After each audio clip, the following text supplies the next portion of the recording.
দীর্ঘ জল্পনা কল্পনার অবসান হলো অবশেষে। গতকাল বুধবার ব্রাজিলিয়ান ক্লাব সান্তোস আনুষ্ঠানিকভাবে নেইমারের সঙ্গে চুক্তি নবায়ন চূড়ান্ত করে। নতুন চুক্তি অনুযায়ী 2026 সালের 31 ডিসেম্বর পর্যন্ত সান্তোসেই থাকছেন এই ব্রাজিলিয়ান তারকা। চ্যাম্পিয়ন্স লিগ জয়ী 33 বছর বয়সী নেইমারকে খেলোয়াড়ি চুক্তির পাশাপাশি নেইমারের ইমেজ সত্ত্ব নিয়ে তার পরিবারের মালিকানাধীন প্রতিষ্ঠান এনআর স্পোর্টসের সঙ্গে সান্তোসের আলাদা চুক্তিও রয়েছে। এই চুক্তি আর্থিক অঙ্কে 8,50,00,000 ব্রাজিলিয়ান রিয়াল, যা আগামী বছরের শেষ নাগাদ সান্তোসের পরিশোধ করার কথা। শুরু থেকেই সান্তোসের নেইমারকে নিয়ে প্রকল্পের মেয়াদ ধরা হয়েছিল এবছরের মাঝামাঝি পর্যন্ত, অর্থাৎ বিশ্বকাপ চলার সময় পর্যন্ত।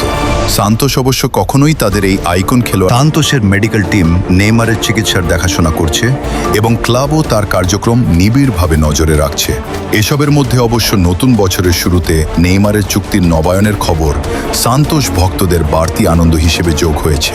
বিশ্বকাপের বছর এমন আপডেট পেতে চ্যানেলটা সাবস্ক্রাইব করে রাখুন।